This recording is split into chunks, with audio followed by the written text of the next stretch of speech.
बच्चों class 11 chapter का नाम है तरंग और 15 चैप्टर पढ़ा रहा हूँ। तो इस चैप्टर में आपके लिए इम्पोर्टेंट टॉपिक लेकर आया हूँ। कौन सा टॉपिक है कि सिद्ध करो कि क्वेश्चन है सिद्ध करो कि सिद्ध करो कि बंद आर्गन नली आर्गन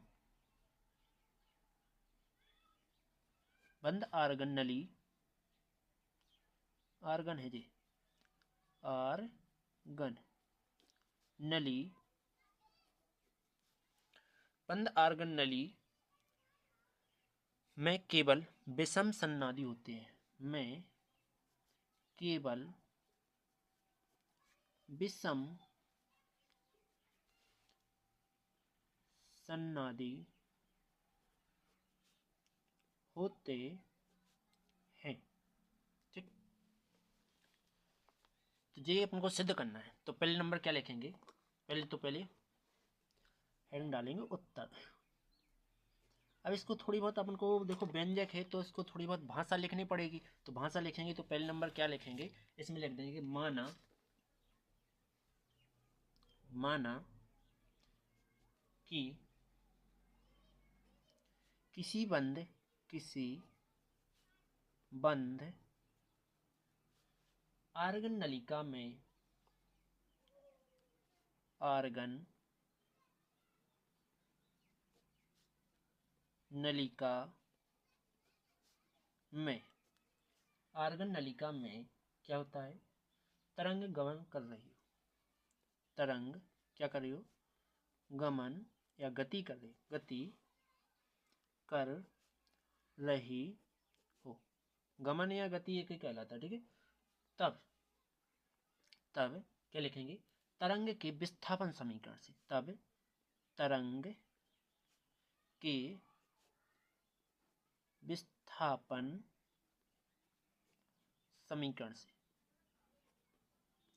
तरंग का विस्थापन समीकरण क्या होता है? वो होता है, देखो अपना y बराबर अपन ने सूत्र सिद्ध किया था 2a sin 2 पाई x बटे में क्या आ जाएगा?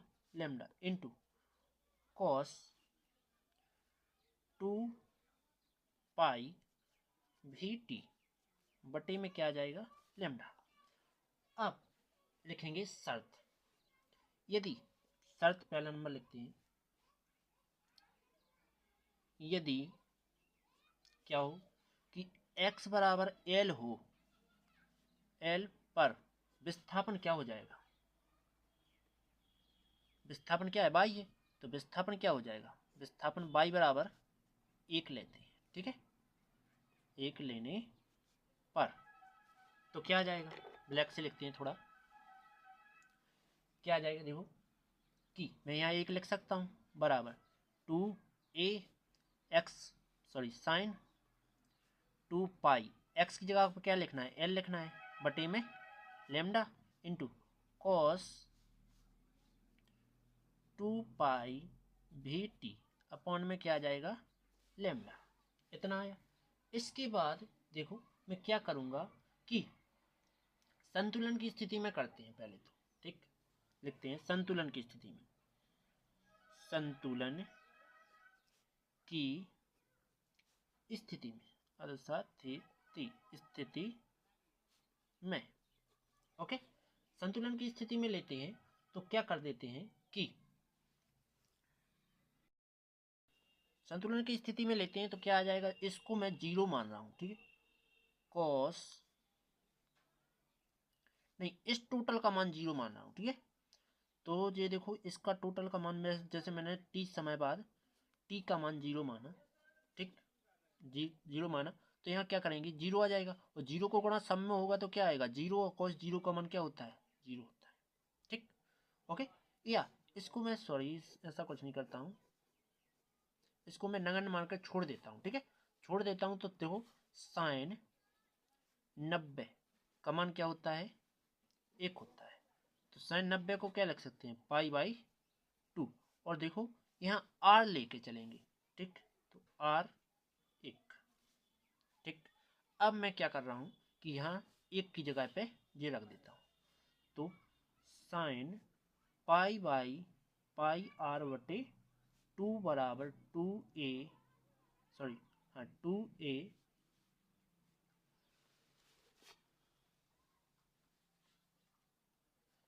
सॉरी क्या करना है, देखो क्या कर देते हैं, यहाँ लिख देते हैं कि 2a cos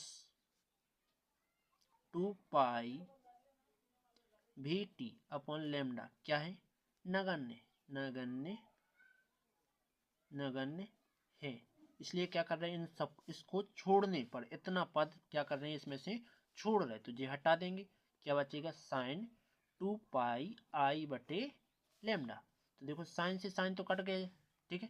इसके बाद पाई आर और 2 बराबर क्या आ जाएगा, 2 पाई एल बटे लेमडा आ जाएगा। तो क्या करेंगे, पाई से पाई और काट देंगे, ठीक। तो क्या आ जाएगा, आर बटे 2 बराबर में एल बटे सॉरी 2l बटे लेमडा। लेमडा को यहाँ पहुँचाते हैं, 2 को यहाँ, आर को यहाँ, तो लेमडा बराबर क्या आ जाएगा, देखो जे चला गया है तो जे आएगा इसकी जगह पे, तो 2 दूना 4 एल बटे में जे इसकी जगह जाएगा तो आर। ठीक, इतना आया।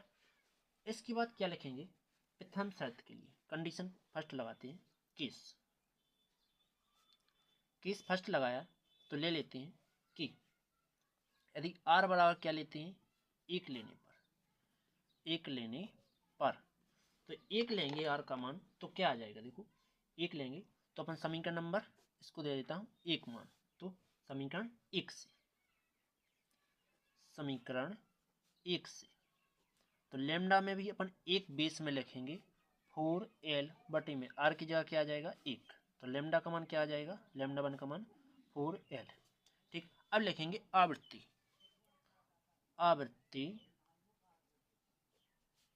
n 1 बराबर क्या आ जाएगा, v बटे एल लेमडा वन। ठीक, तो लेमडा वन का मान क्या है, जे, तो यहाँ रख देते हैं, क्या आएगा, देखो तो n1 बराबर 4l बटे में लेमडा वन का मान कितना है, लेमडा का वन का मान आया अपनी अभी क्या आया, 4l आया था, लेकिन यहाँ क्या था, भी था ऊपर में, और लेमडा का मान रखना है तो 4l जे आ जाएगा। ठीक, यहाँ कुछ नहीं लिखा है, ठीक है।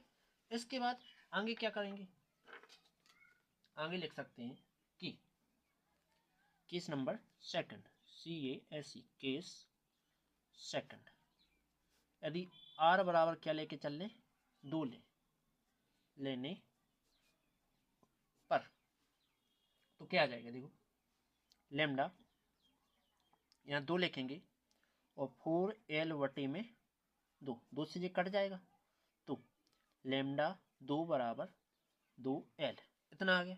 इसके बाद आवृत्ति लिखते हैं, आवृत्ति बराबर, इसको n2 लिख सकते हैं बराबर, सॉरी अपन को केवल विषम के लिए ज्ञात करना था ना, कोई बात नहीं, चलो लिख लेते हैं। तो क्या लिखेंगे, v बटे लेमडा टू का मान जो 2l दिया है तो रख देते हैं n2 बराबर v बटे 2l, इतना आया। इसके बाद केस सेकंड ले लेते हैं, केस सेकंड हो चुका है, केस थर्ड लेते हैं। ठीक, case number third, case third, अब मैं थर्ड लेता हूं तो क्या आएगा, देखो यदि आर बराबर क्या लेके चलना है,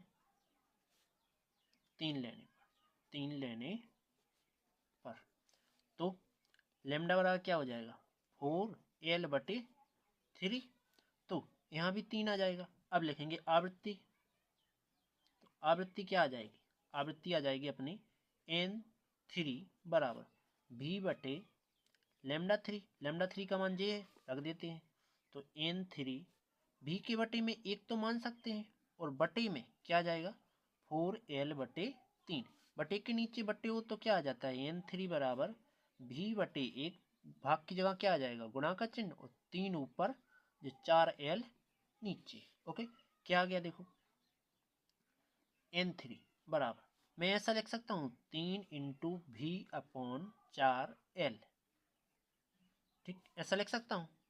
ठीक, तो V/4L इसका कुछ मान होता है, देखो N1 का मान होता है, तो यहाँ रख देते हैं N1। तो N3 बराबर 3N1, यही आया।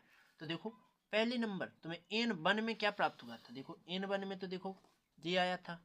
इसके बाद N3 में N1 आ गया, 3 मतलब विषम आ गया, ठीक है, विषम आ गया ना, तो विषम आ गया तो अपन ये लिख सकते हैं। हर बार एक बार तुम्हारे लिए अब ऐसा प्राप्त होगा, जी आएगा, फिर अगली बार में क्या आ जाएगा, 5 आ जाएंगे, इसी प्रकार से चलता जाएगा, ठीक है। तो अपन लिख सकते हैं कि अतः